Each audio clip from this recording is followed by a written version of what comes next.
জামাতের প্রার্থীর সাথে আসলে কেমন হতে পারে? হাড্ডাহাড্ডি লড়াই হবে এমন মনে হয়? না, আমার মনে হয় না। জামাত ইসলামের যে ক্যান্ডিডেট আছে ওনাকে তো আমরা দেখিই নাই। বাস্তবতা, আমরা তো এখানে প্রায় 30 বছর ধরে বসবাস করি। এটা হচ্ছে রাজধানী ঢাকার নির্বাচনী 17 আসন। এখানে বিএনপির ভারপ্রাপ্ত চেয়ারম্যান তারেক রহমান নির্বাচন করবেন ধানের শীষ নিয়ে, এবং জামাত ইসলামী থেকে ডাক্তার খালিদুজ্জামান দাঁড়িপাল্লা মার্কা নিয়ে। এই দুজনের মধ্যে কার জনপ্রিয়তা বেশি দেখছেন, অথবা আপনার পছন্দের তালিকা কে রয়েছে?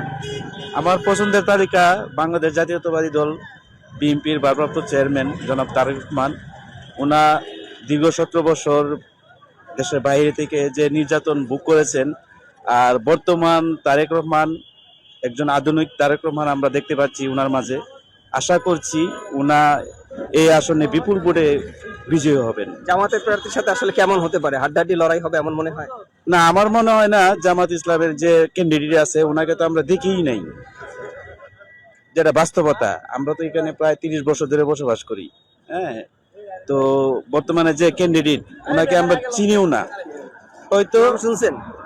না, এখন নির্বাচনের উপলক্ষে আমরা তার কাছ থেকে না, মানে তাকে আমরা জানতেছি, দেখতেছি, কিন্তু নির্বাচনের আগে আমরা তাকে এই এলাকা এমন কোন জনকল্যাণ মানে কাজ ওনা করে নাই।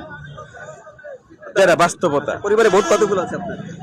আমার পরিবারে ভোট আছে 13টা। সব ধানের শীষে যাবে? হ্যাঁ, আশা করতেছি যে সবই দানের শীষে যাবে। হ্যাঁ, প্রত্যাশা বিএনপির চেয়ারম্যান তিনি এখান থেকে নির্বাচিত হলে আপনাদের জন্য ভালো জি, হবে। বিএনপি দুর্নীতি চাঁদাবাজি গুলো কমাতে পারবেন ইনশাল্লাহ। এই যদি যেগুলো তারেক রহমানের কমিটমেন্ট, ওনার যে স্বপ্ন, এক আধুনিক বাংলাদেশ গড়ার লক্ষ্য নিয়ে যে কমিটমেন্ট দিয়েছে ওনা, তো আশা করতেছি দুর্নীতি কমবে। ঠিক আছে, থ্যাংক ইউ।